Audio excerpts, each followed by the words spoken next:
I think I have to say that today was a failure. We're going to leave it up, though, as a testament to my inability to do anything other than push it on and off, which is all I have to do with this thing. So I can manage it. Stop looking where my tooth used to be. I actually got off at a decent hour today, which is really not like Jay Bradley at all. I mean, I've been up in Marigold or Mound Bayou frying chicken at 9:30 at night. It's nothing. He thinks I've got some kind of special memory because I have his route memorized.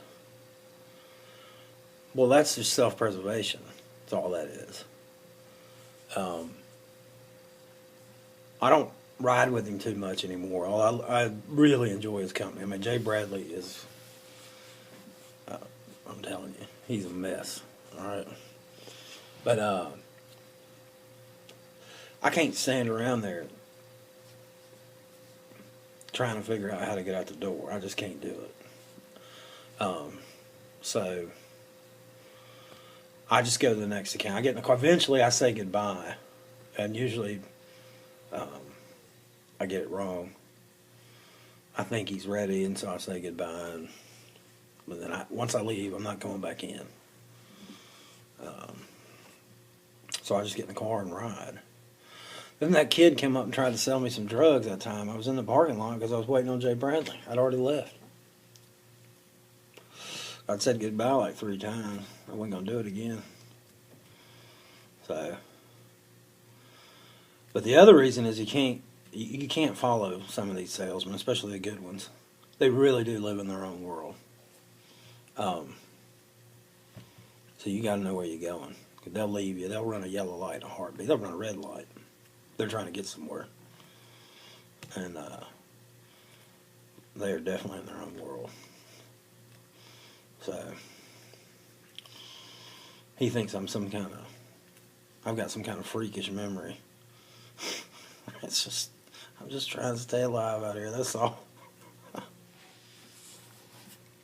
Yeah, the picture of me and the fellow there, he was something. He come in one of the accounts, little wing shop in Leland. He's kind of bouncing and shuffling at the same time, like he was chuckling, you know. And he weren't chuckling, but he mumbled something to me, and I just acknowledged it. I didn't, I didn't want him to stop talking, but I didn't know what he'd said. But he reached his hand out, and I shook it. And he was in there buying beer. It was probably 9:30 in the morning, maybe. But he told me, he said, you know how you come in this world? You come in this world through a hole, and you know how you leave it? In a hole.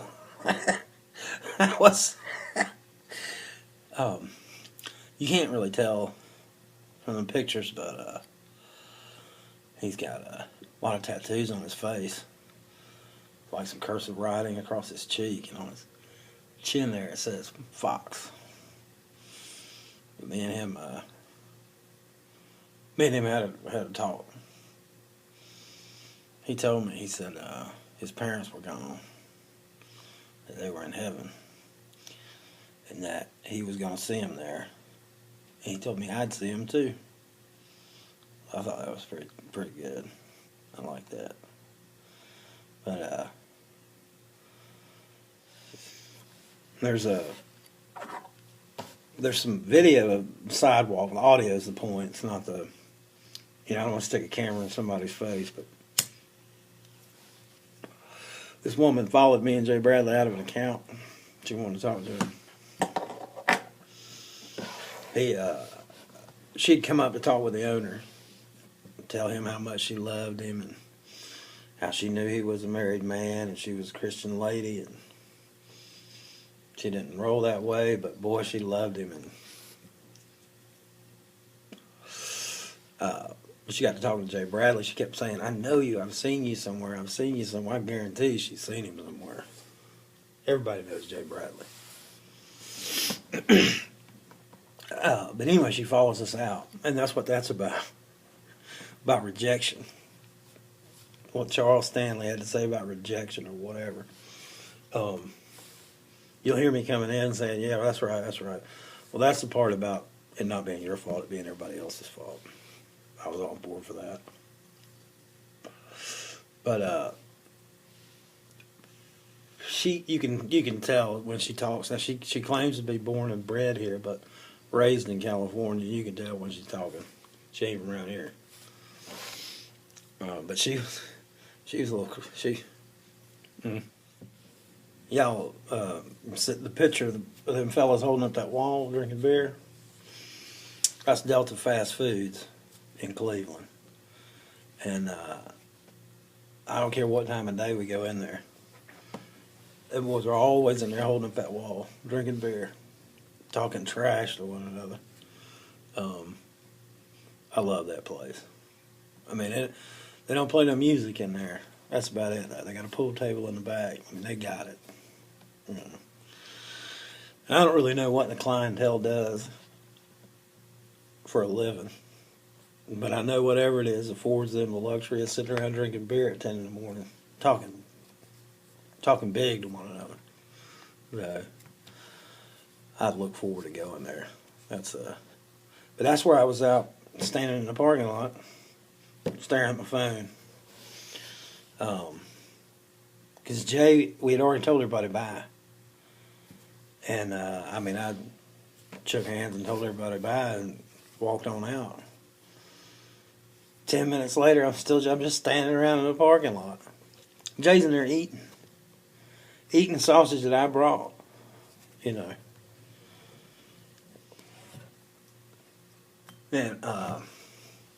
one of the fun things about being up this way is the radio. Now, Jackson's got its share of hip-hop and R&B stations, but I don't know, they're pretty good through here. They're pretty good in North Mississippi, too, but they got some good ones around here. They got so bad today, I had to go buy me an iTunes card.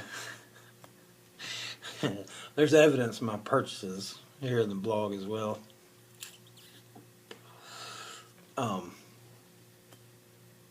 That Bill Withers song, Use Me, so wrong. But I'm not sure there's a song that gets across its intended purpose much better. I don't need any explanation, the song itself.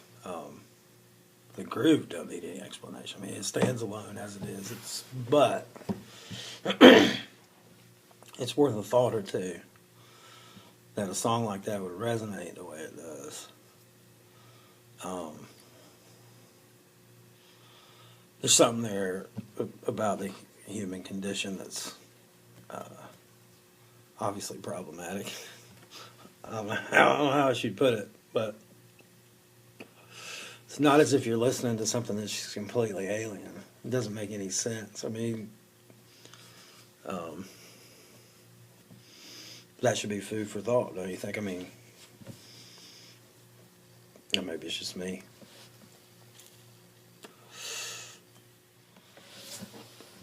And then another one of my favorites is that Positive K.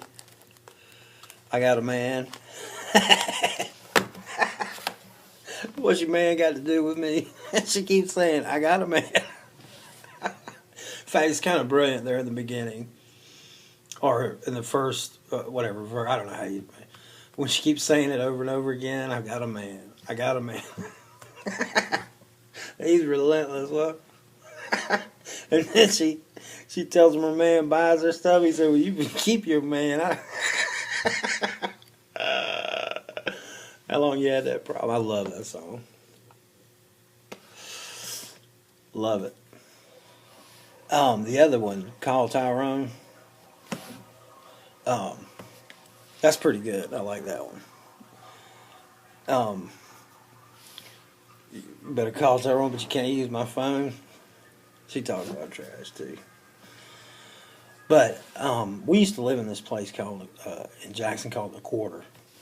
Um, we lived in a townhouse there, and right downstairs, right next to our place, was a used to be called Poets, and then it was called Panino's. Trying to sell Italian food down there. But to get people in on a Wednesday night, they play the blues. They had blues music down there. They had a band. Sherman Lee Dillon, I think is his name. And he had like a bluegrass band. That's mainly what they did with his family. But they played blues, Jimmy Rogers and stuff like that, Albert King. And they'd have local singers and different players. Bobby Smith, J.T. Watkins, people like that.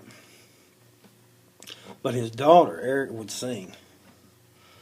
And every Wednesday night she sang that song, Call Tyrone. I'm telling you,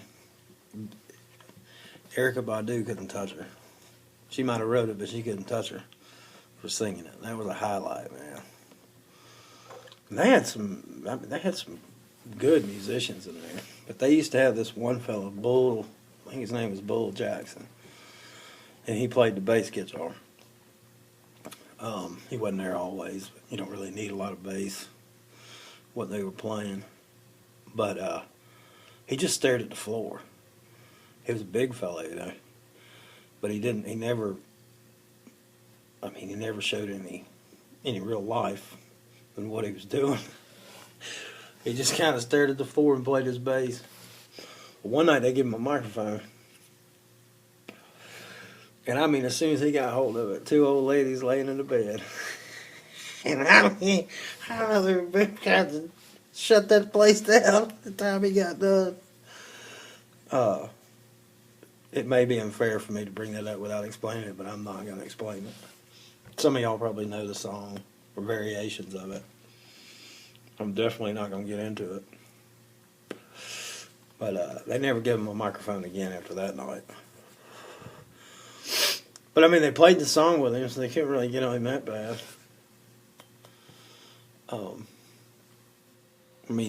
Apps was where it all went wrong, so that's where it all started. It was a good day. A lot happened, but it was impossible to update that thing or edit it, especially to edit it on the phone. So I think we're going to stick to blogging at night.